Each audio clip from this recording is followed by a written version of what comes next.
गुरु जी दी साजी नवाजी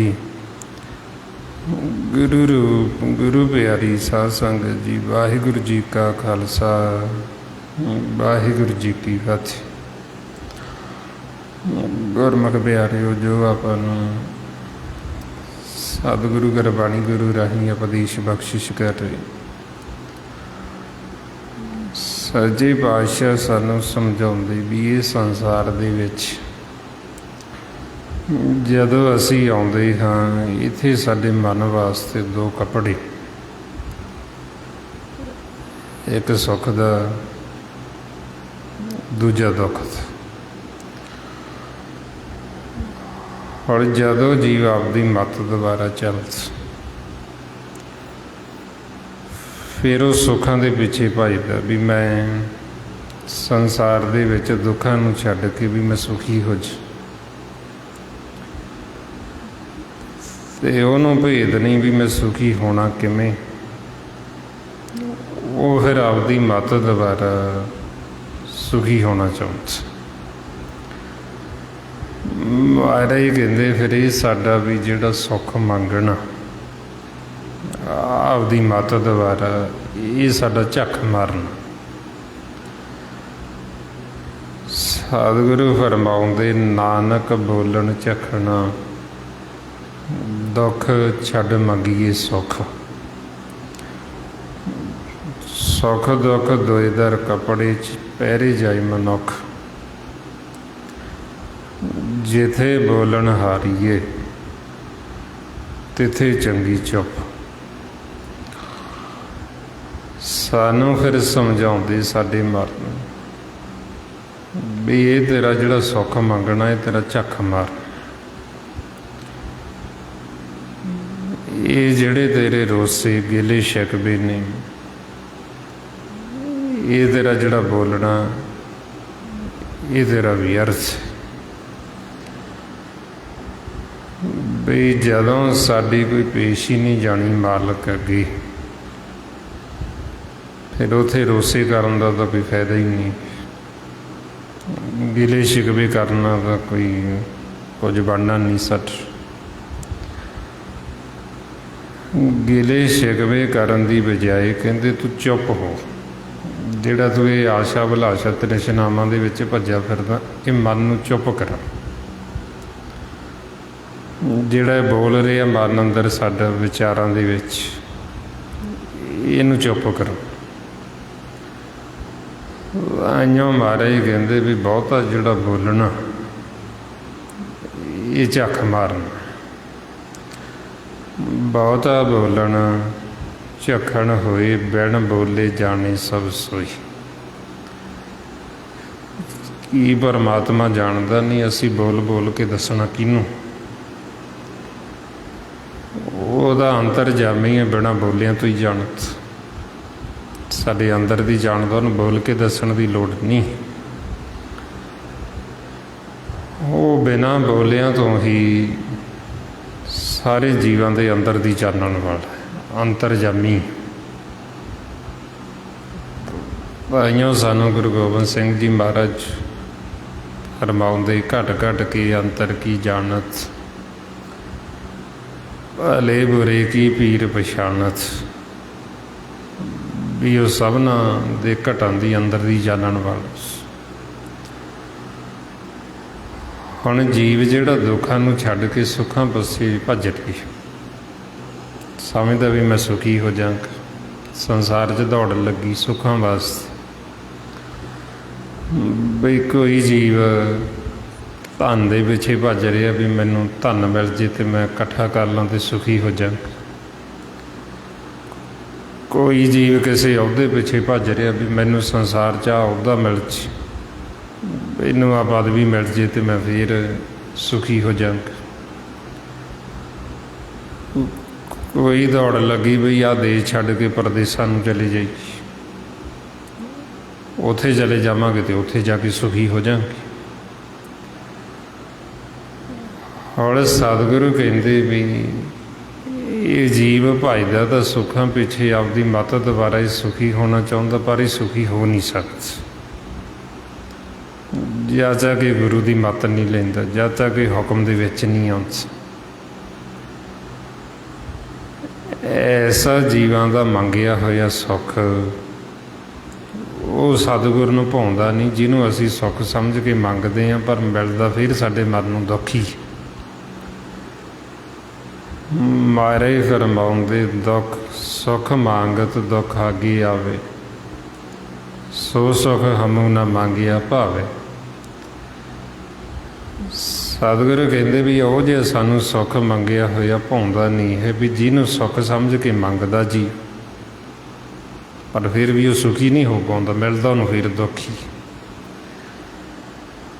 फिर वो वेले नूं पछताउंदा भी मैं खटिया की, फिर शांत हुंदा फिर दुखी हुंदा। सो इस वास्ते फिर सानू समझाउंदे भी जे तुसीं सुखी होना फिर तुसीं इन्हां दोवां तो उपर उठ। संसार दे जिहड़े सुख दुख ने ये आरजी ने, ये मिथे हुए, ये दुख सुख सदा रहन वाले नहीं संसार दे, क्योंकि ये सारा कुछ नासवा। सुख है जिहड़ा वो भी आरजी, दुख है जिहड़ा वो भी आरजी। हुण जिहड़ा सुख सानू सतगुरु कहंदे वो आत्मक सुख है, वो सदीवी सुख है। वो सुख असीं जिउंदे जी भी माणांगे तो जदों असीं देह छड्डांगे वो फिर भी सुख सानू फिर भी आनंद है, वो सुख खत्म नहीं होएगा। और इस संसार दे सुख तो आपां देखदे हन ਵੀ ਜਦੋਂ ਜੀਵ ਦੇ ਸਰੀਰ ਨੂੰ ਕੋਈ ਰੋਗ ਲੱਗ ਜਾਂਦਾ, ਜਿੱਥੇ ਡਾਕਟਰ ਵੀ ਜਵਾਬ ਦੇ ਜਾਂਦੇ, ਫਿਰ ਉਹਦਾ ਕੀਤਾ ਹੋਇਆ ਧਨ ਇਕੱਠਾ ਇਹ ਕਿਸੇ ਕੰਮ ਨਹੀਂ ਆਉਂਦਾ। ਉਹਦੇ ਇਕੱਠਾ ਕੀਤਾ ਹੋਇਆ ਸੰਸਾਰ ਦੀਆਂ ਵਸਤੂਆਂ ਇਹ ਕਿਸੇ ਕੰਮ ਨਹੀਂ ਆਉਂਦੀ, ਤੇ ਉਹ ਦੁਖੀ ਹੁੰਦਾ, ਸ਼ਾਂਤ ਹੁੰਦਾ। ਹੁਣ ਮਹਾਰਾਜ ਸਾਨੂੰ ਜਿਹੜਾ ਸੁੱਖ ਕਹਿ ਰਹੇ ਉਹ ਸਦੀਵੀ ਸੁੱਖ, ਜਿਹੜਾ ਸੁੱਖ ਸਾਡੇ ਮਨ ਨੂੰ ਮਿਲਣਾ। ਇੱਥੇ ਜਿਉਂਦੇ ਜੀਵ ਹੀ ਸਾਡੇ ਮਨ ਨੇ ਸੁਖੀ ਹੋ ਜਾਣਾ, ਆਨੰਦ ਅਵਸਥਾ 'ਚ ਰਹਿਣਾ। ਜਦੋਂ ਅਸੀਂ ਦੇਹ ਛੱਡਾਂਗੇ, ਸਰੀਰ ਛੱਡਾਂਗੇ, ਤੇ ਅਸੀਂ ਫਿਰ ਵੀ ਸੁਖੀ ਹਾਂ, ਫਿਰ ਵੀ ਆਨੰਦ ਅਵਸਥਾ 'ਚ। ਮਹਾਰਾਜ ਇਸ ਲਈ ਫਿਰ ਸਾਨੂੰ ਸਮਝਾਉਂਦੇ ਵੀ ਸੰਤੋ, ਸਾਡੇ ਸਾਰਿਆਂ ਦੇ ਮਨਾਂ ਨੂੰ ਸੰਤ ਕਹਿ ਕੇ ਬੁਲਾਉਂਦੇ, ਕਿਉਂਕਿ ਅਸੀਂ ਸਾਰੇ ਬੱਚੇ ਹਾਂ ਅਕਾਲ ਪੁਰਖ ਪਰਮੇਸ਼ਰ ਦੀ। ਸੰਤ ਕਹਿ ਕੇ ਸਾਨੂੰ ਆਵਾਜ਼ ਦਿੰਦੇ ਵੀ ਜੇ ਤੁਸੀਂ ਆਤਮਿਕ ਸੁੱਖ ਲੈਣਾ ਚਾਹੁੰਦੇ ਹੋ, ਜੇ ਤੁਸੀਂ ਸਦਾ ਸੁਖੀ ਹੋਣਾ ਚਾਹੁੰਦੇ ਹੋ, ਫਿਰ ਕਹਿੰਦੇ ਤੁਸੀਂ ਸਤਿਗੁਰਾਂ ਦੀ ਸ਼ਰਨ ਦੇ ਵਿੱਚ ਆ ਜਾਓ। ਫਰਮਾਉਂਦੇ ਨੇ ਸੰਤੋ ਸੁਣੋ, ਸੁਣੋ ਜਨ ਭਾਈ, ਗੁਰ ਕਾਢੀ ਬਾਂਹ ਕੋ ਕੀਜੇ। ਜੇ ਆਤਮਿਕ ਸੁੱਖ ਸੁੱਖ ਨਿਤ ਲੋੜੋ ਤਾਂ ਸਤਿਗੁਰ ਸ਼ਰਨ ਪਵੀਚ। ਸਾਨੂੰ ਕਹਿੰਦੇ ਵੀ ਜੇ ਤੁਸੀਂ ਸਦਾ ਸੁੱਖ ਲੋੜਦੇ, ਜੇ ਤੁਸੀਂ ਸਦਾ ਸੁਖੀ ਹੋਣਾ ਚਾਹੁੰਦੇ, ਫਿਰ ਤੁਸੀਂ ਸਤਿਗੁਰਾਂ ਦੀ ਸ਼ਰਨ ਦੇ ਵਿੱਚ ਆ। ਹੁਣ ਸੰਸਾਰ ਦੇ ਵਿੱਚ ਦੌੜ ਲੱਗੀ, ਜੀਵ ਭਜਦੇ ਤਾਂ ਸੁੱਖਾਂ ਵਿੱਚ ਹੀ ਨੇ ਸਾਰੀ, ਕੋਈ ਦੁੱਖ ਤਾਂ ਮੰਗਦਾ ਨਹੀਂ। ਪਰ ਮਨਮੁਖ ਜੀਵ ਨੂੰ ਇਹ ਨਹੀਂ ਭੇਤ ਬਈ ਜਿਹਨੂੰ ਮੈਂ ਸੁੱਖ ਸਮਝ ਕੇ ਮੰਗ ਰਿਹਾ, ਅਸਲ ਦੇ ਵਿੱਚ ਉਹ ਸੁੱਖ ਨਹੀਂ, ਉਹੀਓ ਮੇਰੇ ਲਈ ਦੁੱਖ ਦਾ ਕਾਰਨ ਬਣ ਜਾ। ਮਹਾਰਾਜ ਇਸ ਲਈ ਫਰਮਾਉਂਦੇ, ਸੁਖ ਕੋ ਮੰਗੇ ਸਭ ਕੋਈ, ਦੁੱਖ ਨਾ ਮੰਗੇ ਕੋਈ। ਸੁਖੇ ਕੋ ਦੁੱਖ ਅਗਲਾ, ਮਨਮੁਖ ਬੂਝ ਨਾ ਹੋਈ। ਹੁਣ ਮੰਗਦੇ ਤਾਂ ਸਾਰੀ ਸੁੱਖ ਨੇ, ਕੋਈ ਦੁੱਖ ਤਾਂ ਮੰਗਦਾ ਨਹੀਂ ਕਿਤੋਂ ਜਾ ਕੇ। ਜੀਵ ਕਿਤੇ ਵੀ ਜਾਂਦਾ, ਜਿਹਨੂੰ ਵੀ ਜੀਵ ਮੰਨਦਾ, ਉੱਥੇ ਜਾ ਕੇ ਬੇਨਤੀ ਕਰਦਾ ਵੀ ਮੈਨੂੰ ਸੁੱਖ ਦੇਵੋ। ਆਪਾਂ ਗੁਰੂ ਘਰ ਆਉਂਦੇ ਹਾਂ, ਗੁਰਦੁਆਰਾ ਸਾਹਿਬ ਆਉਂਦੇ ਹਾਂ, ਇੱਥੇ ਆ ਕੇ ਜੀਵ ਸੁੱਖ ਮੰਗਦਾ। ਹੁਣ ਮੰਗਦੇ ਤਾਂ ਸਾਰੇ ਸੁੱਖ ਨੇ, ਪਰ ਹੈ ਹੀ ਸਾਰੇ ਦੁਖੀ ਨੇ। ਹੁਣ ਇਹਦਾ ਕਾਰਨ ਕੀ ਹੈ? ਇਹਦਾ ਕਾਰਨ ਸਾਨੂੰ ਫਿਰ ਗੁਰੂ ਨਾਨਕ ਦਾ ਘਰ ਇਹ ਦੱਸਦਾ ਵੀ ਇਹਦਾ ਕਾਰਨ ਹੈ ਆਪਣੀ ਮੱਤ। ਜੀਵ ਗੁਰੂ ਦੀ ਮੱਤ ਲੈ ਕੇ ਜਾਂ ਗੁਰੂ ਦਾ ਉਪਦੇਸ਼ ਮੰਨ ਕੇ ਨਹੀਂ ਸੁਖੀ ਹੋਣਾ ਚਾਹੁੰਦਾ, ਉਹ ਆਪਦੀ ਮੱਤ ਦੁਆਰਾ, ਆਪਦੀ ਚਤਰਾਈ ਦੁਆਰਾ ਸੁਖੀ ਹੋਣਾ ਚਾਹੁੰਦਾ। ਬਈ ਮੈਂ ਆਪਦੀ ਸਿਆਣਪ ਵਰਤ ਕੇ, ਮੈਂ ਆਪਦੀ ਚਤਰਾਈ ਵਰਤ ਕੇ, ਚਲਾਕੀ ਦੇ ਨਾਲ ਮੈਂ ਸੁਖੀ ਹੋ ਜਾਵਾਂ। ਸਤਿਗੁਰੂ ਕਹਿੰਦੇ ਇੱਦਾਂ ਜੀਵ ਸੁਖੀ ਨਹੀਂ ਹੋ ਸਕਦਾ। ਹੁਣ ਇਸ ਵਾਸਤੇ ਜਦੋਂ ਫਿਰ ਅਸੀਂ ਆਉਂਦੇ ਹਾਂ, ਮੰਗਦੇ ਹਾਂ ਸੁੱਖ, ਤੇ ਮਹਾਰਾਜ ਕਹਿੰਦੇ ਹੈ ਦੁਖੀ ਨੇ ਸੱਚ, ਨਾਨਕ ਦੁਖੀਆ ਸਭ ਸੰਸਾਰ। ਹੁਣ ਇਹ ਦੁੱਖ ਦਾ ਵੀ ਭੇਦ ਸਾਨੂੰ ਫੇਰ ਲੱਗਦਾ ਜਦੋਂ ਅਸੀਂ ਗੁਰੂ ਦੀ ਮੱਤ ਲਈ, ਸਾਨੂੰ ਫੇਰ ਪਤਾ ਲੱਗਦਾ ਵੀ ਇਹ ਸੰਸਾਰ ਦੁੱਖ, ਇਹਦੇ ਵਿੱਚ ਜੀਵ ਦੁਖੀ ਨੇ। ਜਿਹੜਾ ਜੀਵ ਸੰਗਤ ਨਹੀਂ ਕਰਦਾ, ਉਹਨੂੰ ਤਾਂ ਇਹ ਵੀ ਨਹੀਂ ਪਤਾ ਵੀ ਇਹ ਸੰਸਾਰ ਦੇ ਵਿੱਚ ਦੁੱਖ, ਕਿਉਂਕਿ ਉਹ ਤਾਂ ਆਦੀ ਹੋ ਗਿਆ ਦੁੱਖਾਂ ਦੇ ਵਿੱਚ ਰਹਿਣ ਦਾ, ਉਹਨੇ ਤਾਂ ਕਦੇ ਸੁੱਖ ਲਿਆ ਹੀ ਨਹੀਂ। ਉਹਨੂੰ ਸੁੱਖ ਦਾ ਨਹੀਂ ਪਤਾ ਵੀ ਸੁੱਖ ਕਿਹਨੂੰ ਕਹਿੰਦੇ ਨੇ। ਉਹ ਸਮਝਦਾ ਵੀ ਸੁੱਖ ਸੰਸਾਰ ਦੀ। ਜਿਨ੍ਹਾਂ ਨੂੰ ਉਹ ਸੁੱਖ ਸਮਝ ਕੇ ਮੰਗਦਾ ਤੇ ਸੁੱਖ ਉਹਨੂੰ ਮਿਲਦਾ ਫਿਰ ਨਹੀਂ ਹੈ, ਮਿਲਦਾ ਫਿਰ ਉਹਨੂੰ ਦੁੱਖ ਹੀ ਹੈ, ਫਿਰ ਉਹਦਾ ਮਨ ਅਸ਼ਾਂਤੀ ਰਹਿੰਦਾ, ਦੁਖੀ ਹੀ ਰਹਿੰਦਾ। ਹੁਣ ਇਸ ਵਾਸਤੇ ਫਿਰ ਜਦੋਂ ਅਸੀਂ ਸਤ ਸੰਗਤ ਦੇ ਵਿੱਚ ਆਉਂਦੇ ਹਾਂ, ਗੁਰੂ ਦੀ ਸ਼ਰਨ ਦੇ ਵਿੱਚ ਆਉਂਦੇ ਹਾਂ, ਫਿਰ ਸਤਿਗੁਰੂ ਸਾਨੂੰ ਇਹ ਗਿਆਨ ਦਿੰਦੇ, ਸਾਨੂੰ ਸੋਝੀ ਦਿੰਦੇ ਵੀ ਅਸੀਂ ਸੁੱਖ ਜਿਹੜਾ ਬਿੱਖ ਦੇ ਵਿੱਚੋਂ, ਜ਼ਹਿਰ ਦੇ ਵਿੱਚੋਂ ਅਸੀਂ ਸੁੱਖ ਲੱਭ ਰਹੇ ਹਾਂ। ਹੁਣ ਬਿੱਖ ਜ਼ਹਿਰ ਦੇ ਵਿੱਚੋਂ ਸਾਨੂੰ ਸੁੱਖ ਮਿਲਣਾ ਨਹੀਂ। ਕਹਿੰਦੇ ਸੁਖੀ ਹੋਣਾ ਤੇ ਤੁਸੀਂ ਅੰਮ੍ਰਿਤ ਪੀਓ, ਸੁਖੀ ਹੋਣਾ ਤੇ ਤੁਸੀਂ ਨਾਮ ਦੇ ਨਾਲ ਜੁੜ। ਉਹ ਸਾਨੂੰ ਫਿਰ ਸਮਝਾਉਂਦੇ ਵੀ ਅਸੀਂ ਸਾਰਾ ਸੰਸਾਰ ਦੇਖੀ,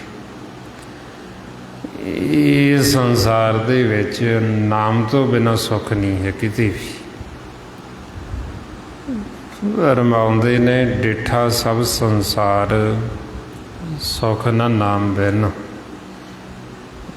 ਧਨ ਧਨ ਹੋਸ਼ੀਸ਼ਾਰ, ਜਾਣੇ ਕੋਈ ਜਨ। ਮਹਾਰਾਜ ਕਹਿੰਦੇ ਵੀ ਇਸ ਸੰਸਾਰ ਦੇ ਵਿੱਚ ਨਾਮ ਤੋਂ ਬਿਨਾਂ ਸੁੱਖ ਨਹੀਂ ਹੈ। ਇਹ ਜਿਹੜਾ ਸਾਡਾ ਸਰੀਰ ਹੈ, ਸਰੀਰ ਵੀ ਨਾਸ ਹੋ ਜਾਣਾ, ਇਹ ਜਿਹੜਾ ਧਨ, ਧਨ ਵੀ ਖਤਮ ਹੋ ਜਾਣਾ, ਸਭ ਕੁਛ ਨਾਸਵਾਨ।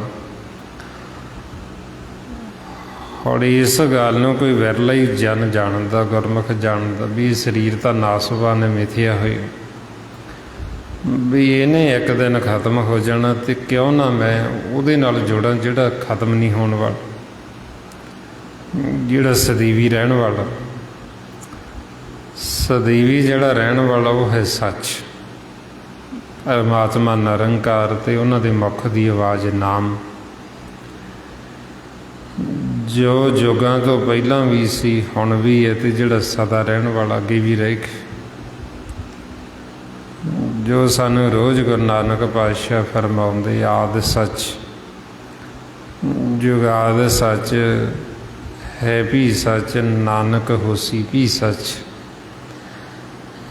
ਵੀ ਜੇ ਅਸੀਂ ਸੱਚ ਨਾਲ ਜੁੜ ਜਾਈਏ, ਪਰਮਾਤਮਾ ਦੇ ਨਾਲ ਜਿਹੜਾ ਸਦਾ ਰਹਿਣ ਵਾਲਾ, ਫਿਰ ਸਾਨੂੰ ਦੁੱਖ ਨਹੀਂ ਹੋਏਗਾ। ਜੇ ਹੁਣ ਅਸੀਂ ਜਿਹੜਾ ਸਦਾ ਰਹਿਣ ਵਾਲਾ ਨਹੀਂ, ਸਦੀਵੀ, ਜੇ ਅਸੀਂ ਨਾਸਵਾਨ ਨਾਲ ਜੁੜੇ, ਹੁਣ ਜਿਵੇਂ ਸਰੀਰ ਹੈ ਨਾਸਵਾਨ, ਇਹ ਮਿਥਿਆ ਹੋਏ, ਜੇ ਅਸੀਂ ਇਹ ਸਰੀਰ ਨਾਲ ਹੀ ਜੁੜੇ ਰਵਾਂਗੇ ਤੇ ਇਹ ਮਿਥਿਆ ਹੋਇਆ ਨਾਸ ਹੋ ਜਾਏਗਾ, ਖਤਮ ਹੋ ਜਾਏਗਾ ਇੱਕ ਦਿਨ। ਜਦੋਂ ਇਹ ਖਤਮ ਹੋਏਗਾ ਤੇ ਅਸੀਂ ਦੁਖੀ ਹੋਵਾਂਗੇ, ਸ਼ਾਂਤ ਹੋਵਾਂਗੇ ਵੀ ਕਾਹਤੋਂ ਖਤਮ ਹੋ ਗਈ। ਹੁਣ ਮਹਾਰਾਜ ਕਹਿੰਦੇ ਵੀ ਜਦੋਂ ਹੈ ਹੀ ਨਾਸਵਾਨ, ਇਹਨੇ ਤਾਂ ਖਤਮ ਹੋਣਾ ਹੀ ਹੋਣਾ। ਤਾਂਹੀਓ ਸਾਡੇ ਮਨ ਨੂੰ ਸਾਧੂ ਕਹਿ ਕੇ, ਸੰਤ ਕਹਿ ਕੇ ਸੰਬੋਧਨ ਕਰਦੇ ਤੇ ਸਮਝਾਉਂਦੇ ਬਈ ਇਹ ਜਿਹੜਾ ਸਰੀਰ, ਇਹਨੂੰ ਮਿਥਿਆ ਸਮਝੋ, ਤੇ ਜਿਹੜਾ ਇਹਦੇ ਅੰਦਰ ਵਸਦਾ ਮਾਲਕ, ਉਹਦੀ ਪਹਿਚਾਣ ਕਰ। ਫਰਮਾਉਂਦੇ ਨੇ ਸਾਧੂ, ਇਹ ਤਨ ਮਿਥਿਆ ਜਾਨੋ, ਜਾ ਭੀਤਰ ਜੋ ਰਾਮ ਵਸਤ ਹੈ, ਸੱਚੋ ਤਾਹੇ ਪਹਿਚਾਨੋ। ਬਈ ਜਿਹੜਾ ਇਹਦੇ ਭੀਤਰ ਅੰਦਰ ਵਸ ਰਿਹਾ, ਉਹਦੀ ਪਹਿਚਾਣ ਕਰ। ਇਹ ਸਰੀਰ ਤਾਂ ਮਿਥਿਆ ਹੋਇਆ, ਇੱਕ ਦਿਨ ਖਤਮ ਹੋ ਜਾਣਾ। ਹੁਣ ਆਪਾਂ ਨੂੰ ਕਹਿੰਦੇ ਬਈ ਜਿਹੜਾ ਅੰਦਰ ਵਸਦਾ, ਉਹਦੀ ਪਹਿਚਾਣ ਕਰਨੀ ਹੈ, ਤੇ ਉਹ ਹੈ ਰਾਮ, ਸਭਨਾਂ ਦੇ ਅੰਦਰ ਵਸਦਾ। ਸਭੇ ਘਟ ਰਾਮ ਬੋਲੇ, ਵੀ ਜਿੰਨੇ ਵੀ ਘਟ ਨੇ ਸਭਨਾਂ ਦੇ ਅੰਦਰ ਰਾਮ ਬੋਲਦਾ, ਵਾਹਿਗੁਰੂ ਬੋਲਦਾ, ਸਭਨਾਂ ਦੇ ਅੰਦਰ ਇਹ ਗੋਬਿੰਦ ਬੋਲਦਾ। ਤਾਈਓ ਮਹਾਰਾਜ ਕਹਿੰਦੇ ਸਭ ਗੋਬਿੰਦ ਹੈ, ਸਭ ਗੋਬਿੰਦ ਹੈ, ਗੋਬਿੰਦ ਬਿਨ ਨਹੀਂ ਕੋਈ। ਹੁਣ ਮਾਲਕ ਸਾਡੇ ਅੰਦਰ ਵੀ ਉਹਦੀ ਜੋਤ ਹੈ, ਤੇ ਬਾਹਰ ਵੀ ਚਾਰ ਚੁਫੇਰੇ ਉਹੀ ਮੌਜੂਦ ਸੀ। ਹੁਣ ਸਾਡੇ ਇੰਨਾ ਨੇੜੇ ਵੀ ਇਹ ਜਿਹੜੇ ਸਾਡੇ ਹੱਥ, ਇਹ ਹੱਥ ਵੀ ਦੂਰ, ਉਹ ਸਾਡੇ ਹੱਥਾਂ ਤੋਂ ਵੀ ਨੇੜੇ ਵਸਤ। ਫਰਮਾਉਂਦੇ ਨੇ ਕਹੇ ਰਵਿਦਾਸ, ਹੱਥ ਪੈ ਨੇੜੇ, ਸਾਡੇ ਹੱਥਾਂ ਤੋਂ ਵੀ ਨੇੜੇ। ਹੁਣ ਇੰਨਾ ਨੇੜੇ ਹੋਣ ਦੇ ਬਾਵਜੂਦ, ਸਾਰਾ ਕੁਛ ਕਰਨ ਦੇ ਬਾਵਜੂਦ, ਸਾਡੀ ਪਾਲਣਾ ਪੋਸ਼ਣਾ ਕਰਦਾ, ਸਾਡੀ ਦੇਖ ਰੇਖ ਕਰਦਾ, ਫਿਰ ਵੀ ਉਹ ਜਣਾਉਂਦਾ ਨਹੀਂ। ਜਿਵੇਂ ਹੁਣ ਆਪਾਂ ਸੰਸਾਰ 'ਚ ਦੇਖਦੇ ਹਾਂ ਨਾ, ਸੰਸਾਰ 'ਚ ਤਾਂ ਜੀਵ ਥੋੜ੍ਹਾ ਜਿਹਾ ਕੁਝ ਕਰੇ ਤੇ ਉਹਨੂੰ ਇਹ ਹੁੰਦਾ ਵੀ ਚਾਰ ਜੀਵਾਂ ਨੂੰ ਪਤਾ ਲੱਗਣਾ ਚਾਹੀਦਾ ਵੀ ਇਹ ਬੰਦਾ ਬੜੇ ਚੰਗੇ ਕੰਮ ਕਰਦਾ। ਇਹ ਬੰਦਾ ਬੜਾ ਪੁੰਨ ਕਰਦਾ, ਇਹ ਬੜਾ ਦਾਨ ਕਰਦਾ, ਵੀ ਸੰਸਾਰ 'ਚ ਪਤਾ ਲੱਗਣਾ ਚਾਹੀਦਾ। ਜੇ ਪਤਾ ਨਾ ਲੱਗੇ, ਜੇ ਦੱਸੇ ਨਾ ਤੇ ਉਹਨੂੰ ਗੁੱਸਾ ਚੜ੍ਹਦਾ, ਮੈਂ ਇੰਨਾ ਕੀਤਾ ਤੇ ਮੇਰਾ ਨਾਂ ਕਿਉਂ ਨਹੀਂ ਦੱਸ, ਪਤਾ ਲੱਗਣਾ ਚਾਹੀਦਾ। ਹੁਣ ਮਾਲਕ ਹੈ ਜਿਹੜਾ, ਉਹਦੇ ਵਿੱਚ ਹੀ ਗੁਣ ਹੈ। ਦੇਖੋ ਕਿੱਡਾ ਵੱਡਾ, ਵੀ ਉਹ ਸਾਰਾ ਕੁਝ ਸਾਡਾ ਕਰਦਾ, ਵੀ ਸਾਡੀ ਪਾਲਣਾ ਕਰਦਾ, ਸਾਡੀ ਪੋਸ਼ਣਾ ਕਰਦਾ, ਸਾਡੀਆਂ ਸਾਰੀਆਂ ਲੋੜਾਂ, ਸਾਡੀਆਂ ਜ਼ਰੂਰਤਾਂ ਪੂਰੀਆਂ ਕਰਦਾ, ਸਾਡੇ ਮਨ ਦੀਆਂ ਵੀ ਅਤੇ ਸਾਡੇ ਤਨ ਦੀਆਂ ਵੀ। ਪਰ ਫਿਰ ਵੀ ਉਹ ਸਾਨੂੰ ਇਹ ਨਹੀਂ ਜਤਾਉਂਦਾ ਵੀ ਮੈਂ ਕਰ ਰਿਹਾ। ਜਿਵੇਂ ਸੰਸਾਰ 'ਚ ਜੀਵ ਤਾਂ ਥੋੜ੍ਹਾ ਜਿਹਾ ਕਰੇ ਨਾ, ਤੇ ਉਹ ਜਣਾਉਂਦਾ ਵੀ ਮੈਂ ਤੇਰੇ 'ਤੇ ਅਹਿਸਾਨ ਕੀਤਾ, ਮੈਂ ਤੇਰੀ ਖਾਤਰ ਇੰਨਾ ਕੀਤਾ। ਮਾਲਕ ਫਿਰ ਵੀ ਉਹ ਸਾਰਾ ਕੁਛ ਕਰ ਰਹੇ, ਅਤੇ ਫਿਰ ਵੀ ਉਹ ਸਾਡੇ 'ਤੇ ਇਹ ਨਹੀਂ ਵੀ ਉਹ ਅਹਿਸਾਨ ਜਤਾਉਂਦਾ ਵੀ ਮੈਂ ਤੁਹਾਡਾ ਕਰ ਰਿਹਾ। ਉਹ ਫਿਰ ਵੀ ਨਹੀਂ ਸਾਨੂੰ ਕੁਛ ਨਹੀਂ ਕਹਿੰਦਾ। ਇਸ ਵਾਸਤੇ ਫਿਰ ਆਪਾਂ ਨੂੰ ਸਮਝਾਉਂਦੇ ਵੀ ਜਿਹੜਾ ਸਾਡੇ ਵਾਸਤੇ ਇੰਨਾ ਕਰਦਾ, ਤੇ ਅਸੀਂ ਉਹਦਾ ਸ਼ੁਕਰ ਵੀ ਨਹੀਂ ਕਰ ਸਕਦੇ, ਅਸੀਂ ਉਹਦਾ ਸ਼ੁਕਰਾਨਾ ਵੀ ਨਹੀਂ ਕਰ ਸਕਦੇ। ਮਹਾਰਾਜ ਕਹਿੰਦੇ ਵੀ ਜਿਹਨੇ ਸਾਨੂੰ ਇਹ ਪਿੰਡ ਦਿੱਤਾ, ਸਰੀਰ ਦਿੱਤਾ, 84 ਲੱਖ ਜੂਨ ਤੋਂ ਉੱਤਮ ਸਾਨੂੰ ਇਹ ਪਿੰਡ ਦਿੱਤਾ, ਮੁੱਖ ਦਿੱਤਾ, ਨੱਕ ਦਿੱਤਾ, ਪਹਿਨਣ ਵਾਸਤੇ ਕੱਪੜਾ ਦੇ ਰਿਹਾ, ਪੀਣ ਵਾਸਤੇ ਪਾਣੀ ਦਿੰਦਾ, ਭੋਜਨ ਦਿੰਦਾ, ਸਾਰਾ ਕੁਛ ਸਾਨੂੰ ਦੇ ਰਿਹਾ। ਜੇ ਹੁਣ ਫਿਰ ਵੀ ਅਸੀਂ ਉਹਦਾ ਅਹਿਸਾਨ ਨਹੀਂ ਮੰਨਦੇ, ਉਹਦੇ ਅਸੀਂ ਗੁਣ ਨਹੀਂ ਗਾਉਂਦੇ, ਉਹਦਾ ਅਸੀਂ ਸਿਮਰਨ ਨਹੀਂ ਕਰਦੇ, ਫਿਰ ਸਾਨੂੰ ਕਹਿੰਦੇ ਵੀ ਇਹ ਤਾਂ ਪਸ਼ੂਆਂ ਵਰਗੇ, ਵੀ ਹੈ ਤਾਂ ਇਹਨਾਂ ਨੂੰ ਦਿੱਤਾ ਤਾਂ ਮਾਨਸ ਜਾਮਾ, ਪਰ ਮਾਨਸ ਜਾਮੇ ਵਿੱਚ ਹੁੰਦੇ ਹੋਏ ਵੀ ਪਸ਼ੂਆਂ ਵਰਗੇ। ਮਹਾਰਾਜ ਫਰਮਾਉਂਦੇ, ਜਿਨ ਜੀਓ ਪਿੰਡ ਮੁੱਖ ਸਭ ਦੀਆ, ਬਰਤਨ ਕੋ ਪਾਣੀ, ਅੰਨ ਖਾਣਾ ਪਹਿਨਣ ਕੱਪੜ ਦੀ, ਅੰਨ ਰਸ ਭਗਣ, ਜਿਨ ਦੀਏ ਸੋ ਚਿਤ ਨਾ ਆਵੀ, ਪਸ਼ੂ ਹੋਂ ਕਰ ਜਾਣ। ਬਈ ਜਿਹਨੇ ਸਾਰਾ ਕੁਛ ਦਿੱਤਾ ਸਾਨੂੰ, ਪਿੰਡ ਦਿੱਤਾ, ਸਰੀਰ ਵਰਤਣ ਵਾਸਤੇ ਪਾਣੀ ਦੇ ਰਿਹਾ, ਭੋਜਨ ਦੇ ਰਿਹਾ, ਪਹਿਨਣ ਵਾਸਤੇ ਕੱਪੜਾ ਦੇ ਰਿਹਾ, ਫਿਰ ਵੀ ਉਹ ਸਾਡੇ ਚਿੱਤ ਵਿੱਚ ਨਹੀਂ ਆਉਂਦਾ, ਅਸੀਂ ਉਹਨੂੰ ਫਿਰ ਵੀ ਨਹੀਂ ਚੇਤੇ ਕਰਦੇ। ਫਿਰ ਮਹਾਰਾਜ ਕਹਿੰਦੇ ਵੀ ਜਿਹੜਾ ਮਨਮੁਖ ਹੈ ਉਹ ਪਸ਼ੂਆਂ ਵਰਗਾ ਹੈ, ਅਤੇ ਗੁਰਬਾਣੀ 'ਚ ਉਹਨੂੰ ਪਸ਼ੂ ਤੋਂ ਵੀ ਭੈੜਾ ਕਹਿ ਦਿੱਤਾ। ਵੀ ਇੱਕ ਤਾਂ ਪਸ਼ੂ ਚਲੋ ਪੱਠੇ ਖਾ ਕੇ, ਤੂੜੀ ਖਾ ਕੇ ਅੰਮ੍ਰਿਤਮਈ ਦੁੱਧ ਦਿੰਦਾ, ਅਤੇ ਉਹ ਦੁੱਧ ਦਾ ਜੀਵ ਨੂੰ ਕਿੰਨਾ ਲਾਹਾ ਹੁੰਦਾ, ਅਤੇ ਮਨਮੁਖ ਦਾ ਕਿਸੇ ਨੂੰ ਕੋਈ ਲਾਭ ਹੀ ਨਹੀਂ, ਕੋਈ ਲਾਹਾ ਹੀ ਨਹੀਂ। ਮਨਮੁਖ ਆਪ ਦੁਖੀ, ਆਪ ਸ਼ਾਂਤ, ਅਤੇ ਅੱਗੇ ਵੀ ਦੁੱਖ ਹੀ ਪੈਦਾ ਕਰਦਾ। ਜਿਹੜਾ ਉਹਦਾ ਸੰਗ ਕਰਦਾ ਉਹਨੂੰ ਵੀ ਦੁਖੀ ਕਰ ਦਿੰਦਾ। ਸਤਿਗੁਰੂ ਇਸ ਲਈ ਫਰਮਾਉਂਦੇ, ਪਸ਼ੂ ਮਿਲੇ ਚਗਿਆਈਆਂ, ਖੜ ਖਾਏ ਅੰਮ੍ਰਿਤ ਦੇ, ਨਾਮ ਬਿਹੂਣੇ ਆਦਮੀ, ਧ੍ਰਿਗ ਜੀਵਨ ਕਰਮ ਕਰੇ। ਮਹਾਰਾਜ ਕਹਿੰਦੇ ਵੀ ਜਿਹੜੇ ਨਾਮ ਤੋਂ ਬਿਹੂਣੇ ਨੇ, ਜਿਹੜੇ ਨਾਮ ਤੋਂ ਟੁੱਟੇ ਹੋਏ ਨੇ, ਜਿਹੜੇ ਜੀਵ ਸਿਮਰਨ ਨਹੀਂ ਕਰਦੇ, ਨਹੀਂ ਸਤ ਸੰਗਤ ਕਰਦੇ, ਕਹਿੰਦੇ ਉਹਨਾਂ ਦਾ ਜਿਹੜਾ ਜਿਉਣਾ, ਉਹਨਾਂ ਦਾ ਜੀਵਨ ਉਹ ਧ੍ਰਿਗ ਹੈ। ਧ੍ਰਿਗ ਹੁੰਦਾ ਬਹੁਤ ਵੱਡੀ ਲਾਹਨਤ। ਜਿਵੇਂ ਪੁਰਾਤਨ ਸਮਿਆਂ ਦੇ ਵਿੱਚ ਜਦੋਂ ਕਿਸੇ ਨੂੰ ਬਹੁਤ ਵੱਡੀ ਲਾਹਨਤ ਪਾਉਣੀ ਹੁੰਦੀ, ਵੀ ਸਭ ਤੋਂ ਨਿਕੰਮਾ, ਫਿਰ ਉਦੋਂ ਕਹਿੰਦੇ ਵੀ ਤੇਰਾ ਜਿਉਣਾ ਧ੍ਰਿਗ, ਵੀ ਤੇਰੇ ਇਹੋ ਜਿਹੇ ਜੀਵਨ 'ਤੇ ਲਾਹਨਤ। ਅਤੇ ਮਹਾਰਾਜ ਸੱਚੇ ਪਾਤਸ਼ਾਹ ਕਹਿੰਦੇ ਵੀ ਜਿਹੜੇ ਜੀਵ ਫਿਰ ਸਤ ਸੰਗਤ 'ਚ ਨਹੀਂ ਆਉਂਦੇ, ਫਿਰ ਉਹਨਾਂ ਨੂੰ ਮਹਾਰਾਜ ਕਹਿੰਦੇ ਵੀ ਤੁਹਾਡਾ ਜਿਉਣਾ ਜਿਹੜਾ ਉਹ ਧ੍ਰਿਗ। ਅਤੇ ਆਵਾਂ ਨੂੰ ਰੋਜ਼ ਫਰਮਾਉਂਦੇ, ਜੋ ਸਤਿਗੁਰ ਸ਼ਰਨ ਸੰਗਤ ਨਹੀਂ ਆਈ, ਧ੍ਰਿਗ ਜੀਵੇ ਧ੍ਰਿਗ ਜੀਵਾਸ। ਵੀ ਉਹਨਾਂ ਦਾ ਜਿਉਣਾ ਧ੍ਰਿਗ, ਜਿਹੜੇ ਜੀਵ ਸਤ ਸੰਗਤ ਨਹੀਂ ਕਰਦੇ। ਕਿਉਂਕਿ ਸਤ ਸੰਗਤ ਤੋਂ ਬਿਨਾਂ ਜੇ ਅਸੀਂ ਆਖੀਏ ਵੀ ਅਸੀਂ ਸੁਖੀ ਹੋ ਜਾਵਾਂਗੇ, ਮਹਾਰਾਜ ਕਹਿੰਦੇ ਜੀਵ ਸੁਖੀ ਨਹੀਂ ਹੋ ਸਕਦਾ। ਕਿਉਂਕਿ ਸਤ ਸੰਗਤ ਦੇ ਵਿੱਚ ਆ ਕੇ ਹੀ ਤਾਂ ਸਾਡੇ ਮਨ ਨੇ ਸ਼ੁੱਧ ਹੋਣਾ, ਸਾਡੇ ਮਨ ਦੇ ਉਤੋਂ ਮੈਲ ਉਤਰਨੀ ਹੈ। ਜਦ ਤੱਕ ਜੀਵ ਸੰਗਤ ਨਹੀਂ ਕਰਦਾ, ਉਹ ਮੈਲ ਦੇ ਨਾਲ ਭਰਿਆ ਰਹਿੰਦਾ। ਜਿਵੇਂ ਹੁਣ ਆਮ ਜੀਵ ਕਹਿ ਦਿੰਦੇ ਆ, ਗੁਰਦੁਆਰੇ ਜਾਣ ਦੀ ਕੀ ਲੋੜ ਹੈ ਜੀ, ਵਾਹਿਗੁਰੂ ਵਾਹਿਗੁਰੂ ਕਰਨ ਦੀ ਕੀ ਲੋੜ ਹੈ, ਮਨ ਸਾਫ਼ ਹੋਣਾ ਚਾਹੀਦਾ, ਨੀਤ ਸਾਫ਼ ਹੋਣੀ ਚਾਹੀਦੀ। ਹੁਣ ਜਿਹੜਾ ਜੀਵ ਸੰਗਤ ਸਿਮਰਨ ਕਰਦਾ ਹੀ ਨਹੀਂ ਤੇ ਉਹਦਾ ਮਨ ਕਿਵੇਂ ਸਾਫ਼ ਹੋ ਜੂ? ਉਹਦਾ ਮਨ ਤਾਂ ਸਾਫ਼ ਹੋ ਹੀ ਨਹੀਂ ਸਕਦਾ। ਮਹਾਰਾਜ ਸਾਨੂੰ ਸਪਸ਼ਟ ਸਮਝਾਉਂਦੇ, ਕਹਿੰਦੇ ਬਿਨ ਭਾਗਾਂ ਸਤ ਸੰਗ ਨ ਲੱਭੇ, ਬਿਨ ਸੰਗਤ ਮੈਲ ਭਰੀ ਜੇ ਜੀਓ। ਬਈ ਸਤ ਸੰਗਤ ਤੋਂ ਬਿਨਾਂ ਤਾਂ ਜੀਵ ਮੈਲ ਦੇ ਨਾਲ ਭਰਿਆ ਰਹਿੰਦਾ। ਇੰਨੀ ਜੀਵ ਦੇ ਅੰਦਰ ਦੁਬਦਾ ਹੈ, ਇੰਨਾ ਜੀਵ ਦੇ ਅੰਦਰ ਵੈਰ ਵਿਰੋਧ ਹੈ, ਤੇ ਉਹ ਸਾਰੀ ਮੈਲ ਹੀ ਤਾਂ ਹੈ। ਕਿਸੇ ਨੂੰ ਦੇਖ ਦੇਖ ਕੇ ਉਹਦੇ ਨਾਲ ਈਰਖਾ ਕਰਨੀ, ਉਹਦੇ ਨਾਲ ਨਫ਼ਰਤ ਕਰਨੀ, ਦੁਬਦਾ ਕਰਨੀ, ਵੈਰ ਵਿਰੋਧ ਕਰਨਾ, ਇਹ ਸਾਰੀ ਮੈਲ ਹੀ ਤਾਂ ਹੈ। ਹੁਣ ਮਹਾਰਾਜ ਸੱਚੇ ਪਾਤਸ਼ਾਹ ਕਹਿੰਦੇ ਵੀ ਇਹ ਮੈਲ ਦੇ ਨਾਲ ਮਨ ਤਾਂ ਭਰਿਆ ਪਿਆ। ਕਿਸੇ ਦੀ ਨਿੰਦਿਆ ਕਰ ਲਈ, ਕਿਸੇ ਦੀਆਂ ਚੁਗਲੀਆਂ ਕਰ ਲਈਆਂ, ਕਿਸੇ ਨਾਲ ਈਰਖਾ ਕਰ ਲਈ, ਨਫ਼ਰਤ ਕਰ ਲਈ। ਹੁਣ ਸਤ ਸੰਗਤ ਤੋਂ ਬਿਨਾਂ ਜੀਵ ਦੇ ਅੰਦਰੋਂ ਇਹ ਮੈਲ ਨਿਕਲਦੀ ਨਹੀਂ, ਉਹਦਾ ਮਨ ਸ਼ੁੱਧ ਨਹੀਂ ਹੁੰਦਾ, ਧੋਤਾ ਨਹੀਂ ਜਾਂਦਾ। ਹੁਣ ਤਾਈਓ ਫਿਰ ਮਹਾਰਾਜ ਕਹਿੰਦੇ ਵੀ ਜਿਹੜੇ ਜੀਵ ਸਤ ਸੰਗਤ 'ਚ ਆਉਂਦੇ ਨਹੀਂ, ਕਹਿੰਦੇ ਉਹਨਾਂ ਦਾ ਜਿਉਣਾ ਧਰਿਕ। ਫਿਰ ਮਹਾਰਾਜ ਲਾਹਨਤ ਪਾਉਂਦੇ ਵੀ ਜੋ ਤੁਸੀਂ ਕਰਮ ਕਰਦੇ ਹੋ ਸੰਸਾਰ ਦੇ ਵਿੱਚ, ਜੋ ਤੁਸੀਂ ਖਾਂਦੇ ਹੋ, ਕਹਿੰਦੇ ਤੁਹਾਡਾ ਖਾਣਾ ਧਰਿਕ। ਜੋ ਤੁਸੀਂ ਕਹਿੰਦੇ ਪਹਿਨਦੇ ਹੋ, ਤੁਹਾਡਾ ਪਹਿਨਣਾ ਧਰਿਕ। ਜਿਸ ਕੁਟੁੰਬ ਪਰਿਵਾਰ ਦੀ ਖਾਤਰ ਜੀਵ ਕਰਮ ਕਰਦਾ, ਬਈ ਜਿਵੇਂ ਹੁਣ ਸੰਸਾਰ ਜੀਵ ਨੂੰ ਆਖੋ ਵੀ ਸਿਮਰਨ ਕਰੋ, ਸੰਗਤ ਕਰੋ, ਕਹਿੰਦਾ ਕੰਮ ਬਹੁਤ ਹੈ, ਟਾਈਮ ਨਹੀਂ।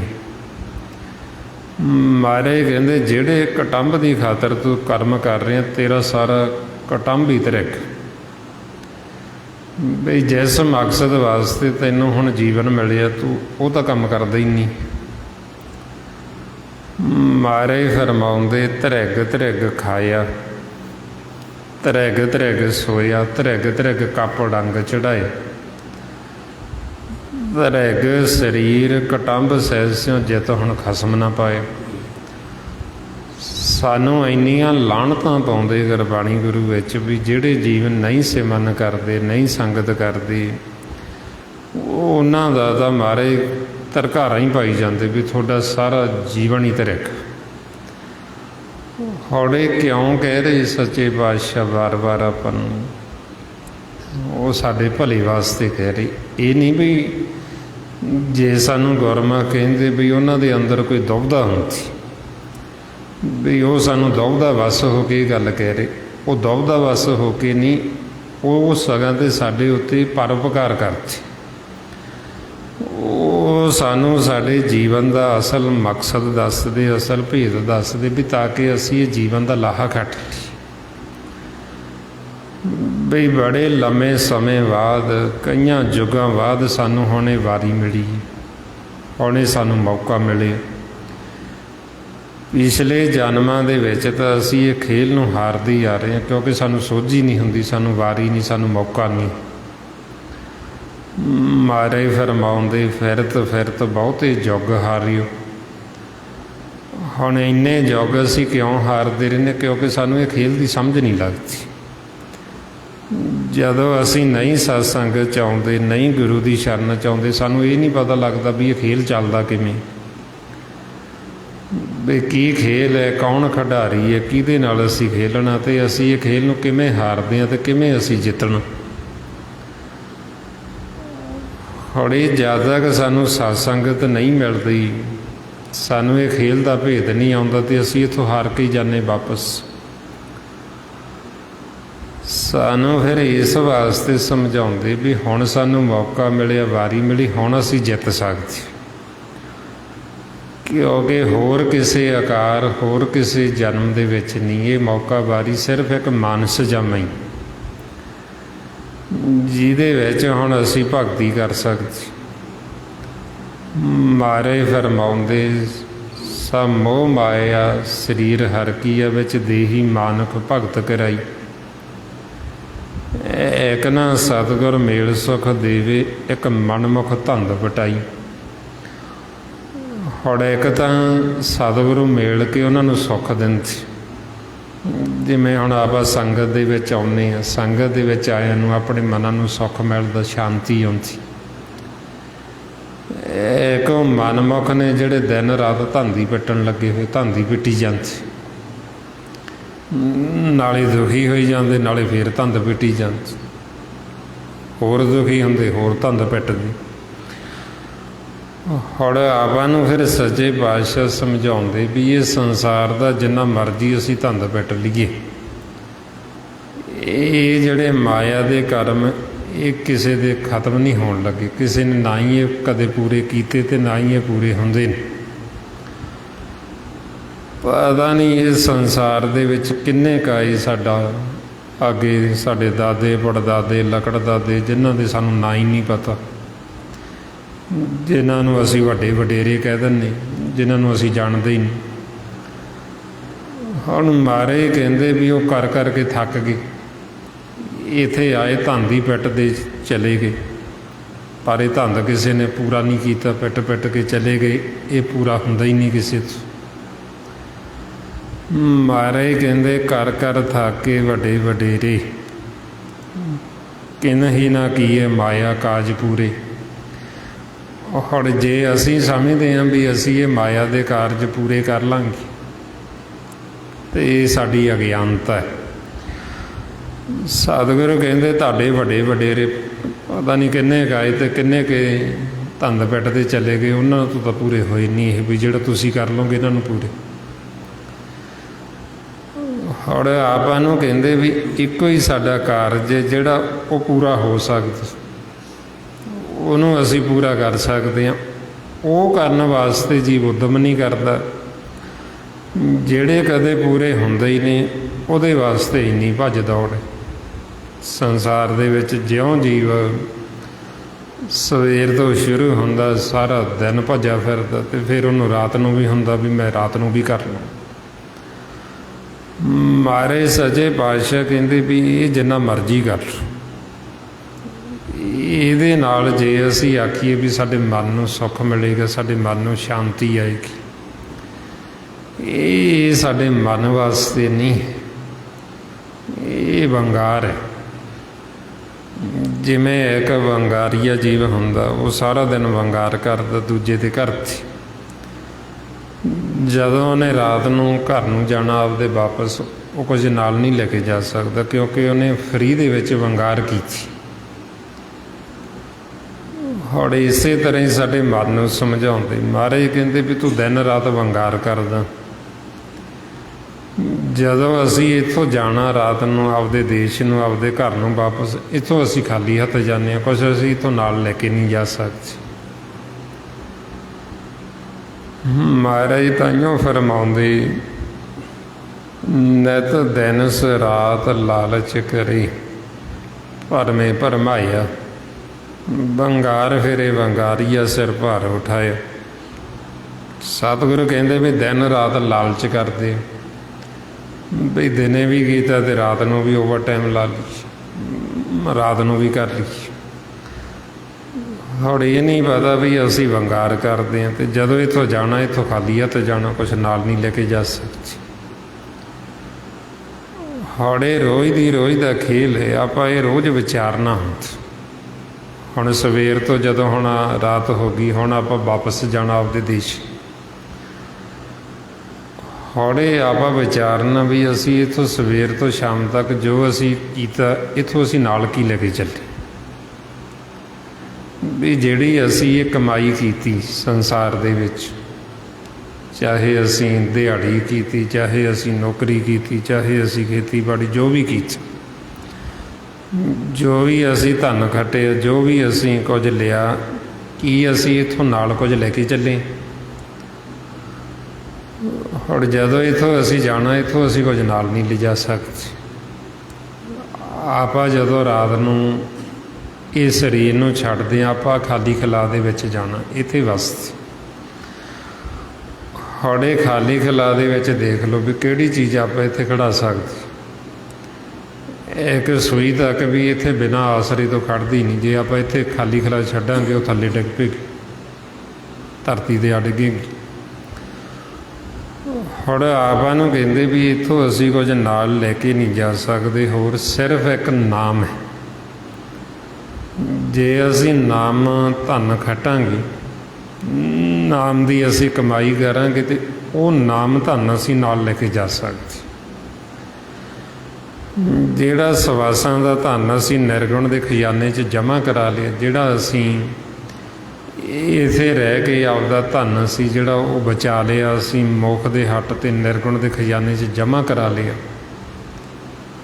ਉਹ ਸਾਡੀ ਬਚਤ ਹੋਣੀ, ਤੇ ਉਹਦੇ ਬਦਲੇ ਸਾਨੂੰ ਸਾਡੇ ਮਨ ਦੀ ਖੁਰਾਕ ਮਿਲਣੀ, ਅੰਮ੍ਰਿਤ ਰਸ, ਉਹਦੇ ਬਦਲੇ ਹੀ ਸਾਨੂੰ ਸ਼ਾਬਾਸ਼ ਮਿਲਣੀ। ਤੇ ਜਦੋਂ ਅਸੀਂ ਜਾਣਾ ਇੱਥੋਂ ਸੱਚੇ ਦਰਬਾਰ 'ਚ ਸਾਡਾ ਫੈਸਲਾ ਹੋਣਾ, ਰੋਜ਼ ਦੀ ਰੋਜ਼ ਦਾ ਫੈਸਲਾ ਹੋ ਜਾਂਦਾ।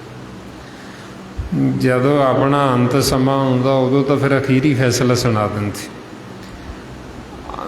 ਜਿਹੜਾ ਹੁਣ ਆਪਾਂ ਇਹ ਰੋਜ਼ ਦੀ ਰੋਜ਼ ਕਰਦੇ ਹਾਂ, ਸਵੇਰ ਤੋਂ ਸ਼ਾਮ ਤੱਕ ਇੱਥੇ ਰਹਿ ਕੇ ਅਸੀਂ ਕੀ ਖੱਟਿਆ ਕੀ ਗਵਾਇਆ, ਉਹ ਸਾਡਾ ਹਿਸਾਬ ਹੋਣਾ ਜਾ ਕੇ ਸੱਚੇ ਦਰਬਾਰ ਦੇ ਵਿੱਚ। ਮਹਾਰਾਜ ਫਰਮਾਉਂਦੇ, ਕਰਮੀ ਕਰਮੀ ਹੋਏ ਵਿਚਾਰ, ਸੱਚਾ ਆਪ ਸੱਚਾ ਦਰਬਾਰ।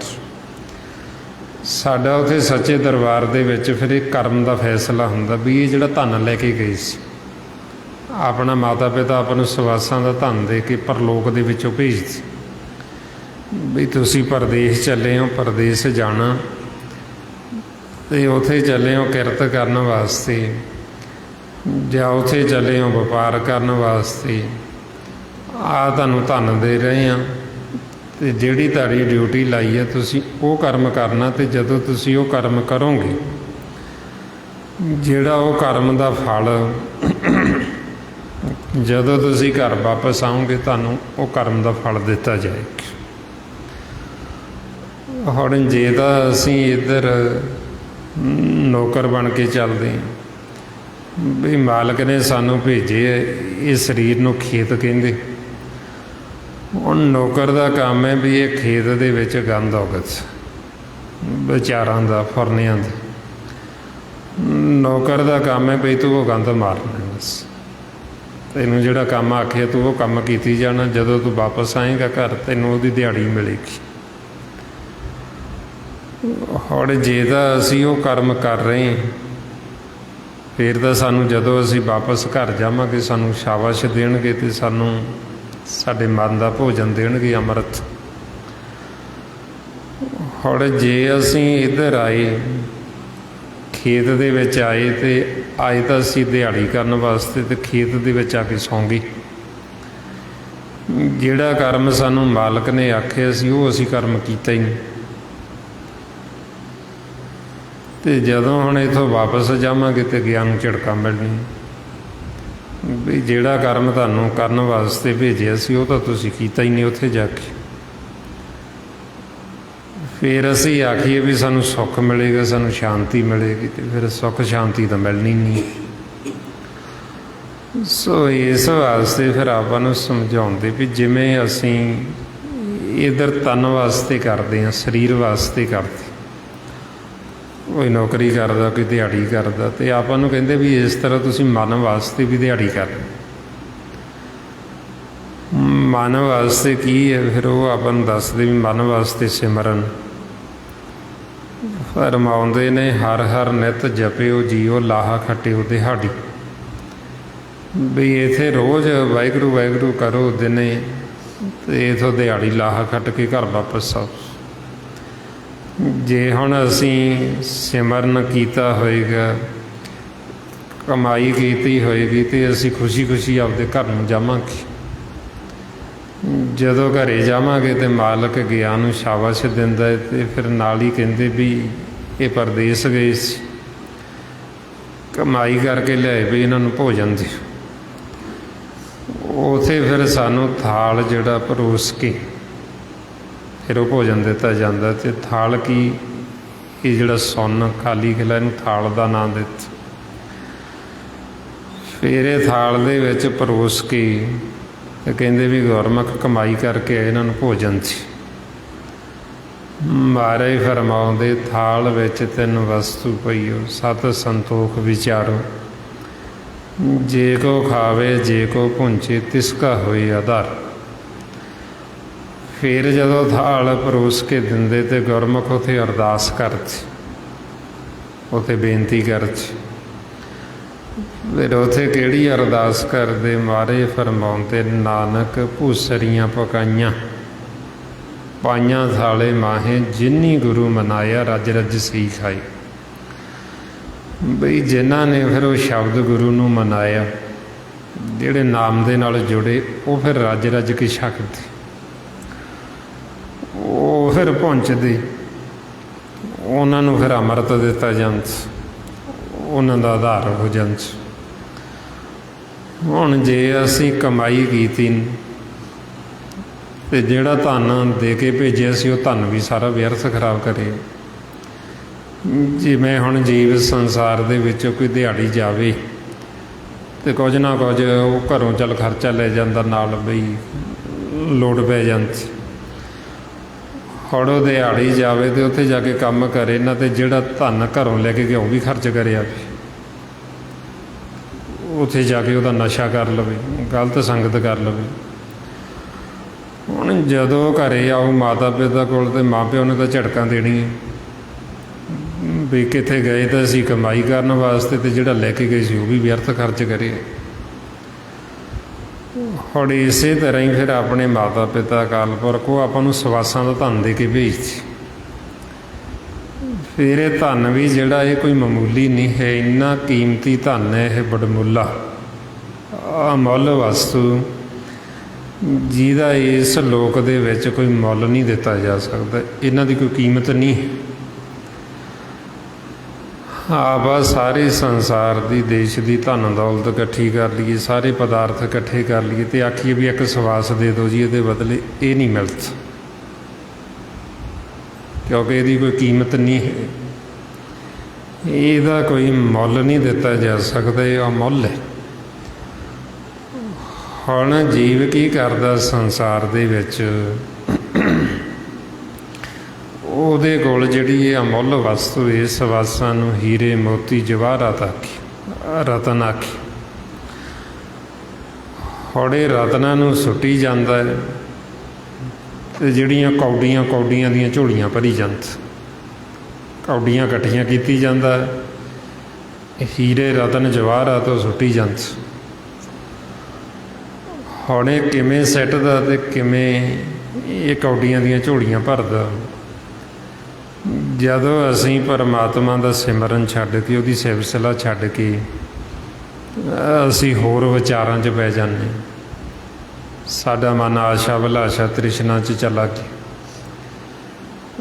ਅਸੀਂ ਪਰਮਾਤਮਾ ਦੀ ਸਿਫਤ ਛੱਡ ਕੇ ਕਿਸੇ ਦੀ ਨਿੰਦਿਆ ਸ਼ੁਰੂ ਕਰਤੀ, ਕਿਸੇ ਨਾਲ ਅਸੀਂ ਦੁਬਦਾ, ਕਿਸੇ ਨਾਲ ਈਰਖਾ ਨਫ਼ਰਤ ਕਰਨੀ ਸ਼ੁਰੂ ਕਰ ਦਿੱਤੀ, ਅਸੀਂ ਫਿੱਕੇ ਬੋਲ ਬੋਲਣੇ ਸ਼ੁਰੂ ਕਰ ਦਿੱਤੇ। ਹੁਣ ਇਹ ਸਾਰਾ ਕੀ ਹੈ? ਇਹ ਸਾਰਾ ਕੌਡੀਆਂ ਇਕੱਠੀਆਂ ਕਰਨ, ਕਿਸੇ ਦੇ ਔਗਣ ਫਰੋਲਣੇ ਮਾਰੇ। ਫਿਰ ਇਸ ਅਵਸਥਾ 'ਚ ਕਹਿੰਦੇ ਵੀ ਜਦੋਂ ਅਸੀਂ ਪਰਮਾਤਮਾ ਨੂੰ ਵਿਸਾਰ ਕੇ ਅਸੀਂ ਆਨ ਕੰਮ ਲਾਗੇ, ਫਿਰ ਅਸੀਂ ਇਹ ਕੌਡੀਆਂ ਦੇ ਭਾਅ ਰਤਨਾਂ ਨੂੰ ਖਰਚ ਕੀਤੀ ਜਾਂਦੇ, ਇਹਨਾਂ ਨੂੰ ਸੁੱਟੀ ਜਾਂਦੇ ਅਸੀਂ। ਮਾਰੇ ਫਰਮਾਉਂਦੇ ਖਾਸਮ ਵਿਸਾਰ ਆਨ ਕੰਮ ਲਾਗੇ, ਕੌਡੀ ਬਦਲੇ ਰਤਨ ਤੇ ਆਖੇ। ਬਈ ਕੌਡੀਆਂ ਦੇ ਬਦਲੇ, ਕੌਡੀਆਂ ਦੇ ਭਾਅ ਅਸੀਂ ਇਹ ਰਤਨ ਖਰਚ ਕੀਤੀ ਜਾਂਦੇ, ਜਿਨ੍ਹਾਂ ਦੀ ਸਾਨੂੰ ਕਦਰ ਹੀ ਨਹੀਂ। ਹੁਣ ਜਿਹੜੀ ਚੀਜ਼ ਜੀਵ ਨੂੰ ਫਰੀ ਦੇ ਵਿੱਚ ਮਿਲਦੀ ਹੋਵੇ ਨਾ, ਉਹਨੂੰ ਉਹਦੀ ਕਦਰ ਨਹੀਂ ਹੁੰਦੀ। ਜੇ ਸਾਨੂੰ ਉਹਦੇ ਵਾਸਤੇ ਕੋਈ ਮੁੱਲ ਦੇਣਾ ਪਵੇ, ਫਿਰ ਸਾਨੂੰ ਉਹਦੀ ਕਦਰ ਦਾ ਪਤਾ ਲੱਗਦਾ। ਜਿਵੇਂ ਆਪਾਂ ਸੰਸਾਰ 'ਚ ਦੇਖਦੇ ਹਨ ਨਾ ਵੀ ਕਈ ਜੀਵ ਬਿਮਾਰ ਹੋ ਜਾਂਦੇ, ਉਹ ਆਕਸੀਜਨ ਘੱਟ ਜਾਂਦੀ, ਅਤੇ ਜਦੋਂ ਡਾਕਟਰਾਂ ਕੋਲ ਜਾਂਦੇ ਫਿਰ ਪਤਾ ਲੱਗਦਾ ਵੀ ਜਦੋਂ 24 ਘੰਟੇ ਦਾ ਬਿੱਲ ਉਹ ਇੰਨਾ ਬਣਾ ਦਿੰਦੇ, ਅਤੇ ਫਿਰ ਭੇਤ ਖੁੱਲ੍ਹਦਾ ਵੀ ਜਿਹੜਾ ਮਾਲਕ ਸਾਨੂੰ ਇੰਨੇ ਸਾਲਾਂ ਤੋਂ ਦੇ ਰਿਹਾ, ਵੀ ਜਿਹਦੀ ਅਸੀਂ ਕਦੇ ਕੋਈ ਕੀਮਤ, ਕੋਈ ਕਦਰ ਅਸੀਂ ਜਾਣੀ ਨਹੀਂ,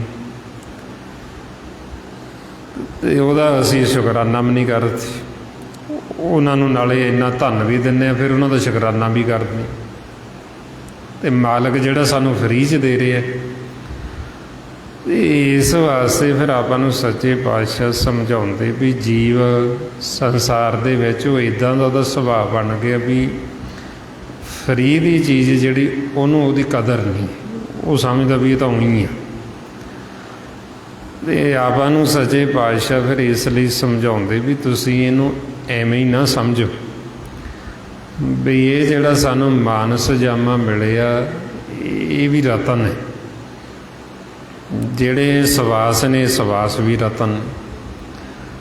ਫਿਰ ਜਿਹੜਾ ਸਤਿਗੁਰੂ ਸਾਨੂੰ ਇਹ ਗਿਆਨ ਦੇ ਰਹੇ ਇਹ ਗਿਆਨ ਨੂੰ ਵੀ ਰਤਨ ਆਖੀ। ਇਹ ਜਿਹੜਾ ਬ੍ਰਹਮ ਦਾ ਗਿਆਨ ਹੈ ਕੋਈ ਮਾਮੂਲੀ ਗਿਆਨ ਨਹੀਂ ਹੈ, ਇਹ ਗਿਆਨ ਰਤਨ ਹੈ। ਜਦੋਂ ਇਹ ਰਤਨ ਗਿਆਨ ਸਾਨੂੰ ਹੁੰਦਾ ਤੇ ਫਿਰ ਸਾਨੂੰ ਪਤਾ ਲੱਗਦਾ ਵੀ ਇਹ ਜਿਹੜਾ ਸਰੀਰ ਇਹ ਤਾਂ ਹਰੀ ਦਾ ਮੰਦਰ ਹੈ, ਇਹ ਤਾਂ ਮਾਲਕ ਨੇ ਆਪਦੇ ਰਹਿਣ ਵਾਸਤੇ ਘਰ ਬਣਾਏ, ਸਾਡੇ ਅੰਦਰ ਉਹੀਓ ਵੱਸਦਾ।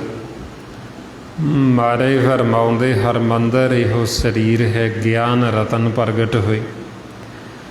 ਵੀ ਜਦੋਂ ਸਾਨੂੰ ਇਹ ਗਿਆਨ ਰਤਨ ਹੁੰਦਾ ਤੇ ਫਿਰ ਪਤਾ ਲੱਗਦਾ ਵੀ ਇਹ ਹਰੀ ਦਾ ਮੰਦਰ ਹੈ, ਜਿਹਦੇ ਨਾਲ ਅਸੀਂ ਅਗਿਆਨਤਾ ਵਸ ਹੋ ਕੇ ਅਸੀਂ ਹਰੀ ਦੇ ਮੰਦਰ ਨੂੰ ਢਾਉਣ ਲੱਗੇ ਹੋਏ। ਵੀ ਅਸੀਂ ਜਿਹੜਾ ਇਹ ਹਰੀ ਦਾ ਮੰਦਰ ਜਿਹਦੇ ਵਿੱਚ ਮਾਲਕ ਪ੍ਰਤੱਖ ਵੱਸਦਾ ਹੈ, ਅਸੀਂ ਉਹ ਹਰ ਮੰਦਰ ਦੇ ਨਾਲ ਹੀ ਦੁਬਦਾ ਕਰੀ ਜਾਂਦੇ, ਉਹਦੇ ਨਾਲ ਹੀ ਵੈਰ ਵਿਰੋਧ ਕਰੀ ਜਾਂਦੇ। ਹੁਣ ਜੇ ਸਾਨੂੰ ਗਿਆਨ ਰਤਨ ਹੋ ਜਾਏਗਾ, ਸਾਨੂੰ ਸੋਝੀ ਹੋ ਜਾਏਗੀ, ਫਿਰ ਜੀਵ ਇਹ ਹਰ ਮੰਦਰ ਦੇ ਅੰਦਰ ਗੰਦਗੀ ਨਹੀਂ ਪਾਏਗਾ। ਜਿਵੇਂ ਹੁਣ ਆਪਾਂ ਹਰਿਮੰਦਰ ਸਾਹਿਬ ਜਾਂਦੇ ਹਾਂ, ਕੋਈ ਵੀ ਜੀਵ ਚਾਹੇ ਨਸ਼ਾ ਵੀ ਕਰਦਾ ਹੈ, ਉਹ ਹਰਿਮੰਦਰ ਸਾਹਿਬ ਇੰਨਾ ਤਾਂ ਜੀਵ ਭੈ ਰੱਖਦਾ ਵੀ ਮੈਂ ਉੱਥੇ ਨਸ਼ਾ ਲੈ ਕੇ ਨਾ ਜਾਵਾਂ। ਜੇ ਉਹ ਨਸ਼ਾ ਵੀ ਕਰਦਾ ਵੀ ਉਹ ਬਾਹਰ ਹੀ ਰੱਖ ਕੇ ਜਾਏਗਾ, ਬਾਹਰ ਹੀ ਛੱਡ ਕੇ ਜਾਏਗਾ, ਅੰਦਰ ਨਹੀਂ ਲੈ ਕੇ ਜਾਂਦਾ। ਹੁਣ ਜੇ ਸਾਨੂੰ ਇੰਨੀ ਸੋਝੀ ਹੋ ਜੇ ਵੀ ਇਹ ਸਰੀਰ ਹਰੀ ਦਾ ਮੰਦਰ, ਫਿਰ ਅਸੀਂ ਇਹਦੇ ਵਿੱਚ ਨਸ਼ਾ ਕਿਵੇਂ ਪਾਵਾਂਗੇ? ਫਿਰ ਅਸੀਂ ਇਹਦੇ ਵਿੱਚ ਨਸ਼ਾ ਨਹੀਂ ਪਾਵਾਂਗੇ, ਫਿਰ ਤਾਂ ਅਸੀਂ ਇਹਦਾ ਸਤਿਕਾਰ ਕਰਾਂਗੇ। ਸੋ ਇਸ ਵਾਸਤੇ ਮਹਾਰਾਜ ਆਪਾਂ ਨੂੰ ਸਮਝਾਉਂਦੇ ਵੀ ਇਹ ਭੇਦ ਇਹ ਸੋਝੀ ਸਾਨੂੰ ਸਤ ਸੰਗਤ ਕਰਕੇ ਹੀ ਆਉਂਦੀ। ਜਦੋਂ ਸਾਨੂੰ ਇਹ ਗਿਆਨ ਰਤਨ ਹੁੰਦਾ ਫਿਰ ਸਾਨੂੰ ਭੇਦ ਖੁੱਲ੍ਹਦਾ ਵੀ ਇਹ ਹਰੀ ਦਾ ਮੰਦਰ। ਮਹਾਰਾਜ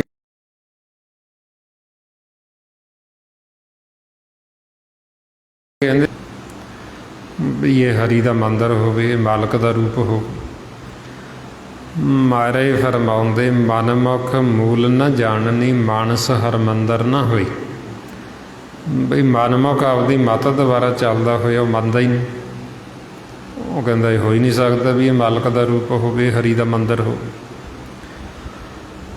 ਹੁਣ ਆਪਾਂ ਨੂੰ ਫਿਰ ਇਸ ਲਈ ਸਮਝਾਉਂਦੇ ਵੀ ਇਹ ਮੰਨਣਾ ਸਾਡੇ ਮਨ ਨੇ ਤਾਂ ਹੈ ਜੇ ਅਸੀਂ ਸੰਗਤ ਕਰਾਂਗੇ, ਜੇ ਅਸੀਂ ਸਿਮਰਨ ਕਰਾਂਗੇ, ਫਿਰ ਸਾਡੇ ਮਨ ਨੂੰ ਇਹ ਗਿਆਨ ਹੋਏਗਾ, ਸੋਝੀ ਹੋਏਗੀ ਅਤੇ ਫਿਰ ਇਹ ਮੰਨਣ ਦੀ ਅਵਸਥਾ 'ਚ ਆਉਂਦਾ। ਆਓ ਹੁਣ ਜੋ ਸਤਿਗੁਰੂ ਸਾਨੂੰ ਗਿਆਨ ਦੇ ਰਹੇ, ਉਹ ਗਿਆਨ ਸਾਡੇ ਮਨ ਨੂੰ ਕਿਵੇਂ ਹੁੰਦਾ, ਉਹਦੇ ਵਾਸਤੇ ਫਿਰ ਸਾਨੂੰ ਕਹਿੰਦੇ ਵੀ ਸਿਮਰਨ ਕਰੋ। ਜਿਉਂ ਜਿਉਂ ਅਸੀਂ ਇਹ ਅਭਿਆਸ ਕਰਾਂਗੇ, ਸਿਮਰਨ ਕਰਾਂਗੇ, ਸਾਡਾ ਮਨ ਜਾਗਤ ਅਵਸਥਾ 'ਚ ਆਏਗਾ। ਜਿਉਂ ਜਿਉਂ ਇਹ ਜਾਗੇਗਾ, ਇਹਨੂੰ ਹੋਸ਼ ਆਏਗੀ, ਅਤੇ ਉਹਦੇ ਫਿਰ ਸਾਡੇ ਮਨ ਨੂੰ ਇਹ ਗਿਆਨ ਰਤਨ ਹੋਏਗਾ। ਆਓ ਹੁਣ ਮਨ ਨੂੰ ਜਗਾਉਣ ਵਾਸਤੇ ਜੋ ਸਤਿਗੁਰੂ ਆਪਾਂ ਨੂੰ ਸਾਸ ਗਿਰਾਸ ਸਿਮਰਨ ਅਭਿਆਸ ਦੱਸ ਰਹੇ ਨੇ, ਆਓ ਸਾਰੇ ਗੁਰਮੁਖ ਪਿਆਰੇ ਕਰੋ ਜੀ ਸ਼ੁਰੂ। ਵਾਹਿਗੁਰੂ ਵਾਹਿਗੁਰੂ ਵਾਹਿਗੁਰੂ ਵਾਹਿਗੁਰੂ ਵਾਹਿਗੁਰੂ ਵਾਹਿਗੁਰੂ ਵਾਹਿਗੁਰੂ ਵਾਹਿਗੁਰੂ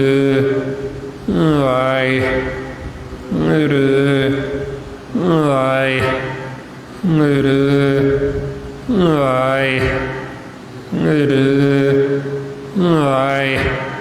ਵਾਹਿਗੁਰੂ ਵਾਹਿਗੁਰੂ ਵਾਹਿਗੁਰੂ ਵਾਹਿਗੁਰੂ ਵਾਹਿਗੁਰੂ ਵਾਹਿਗੁਰੂ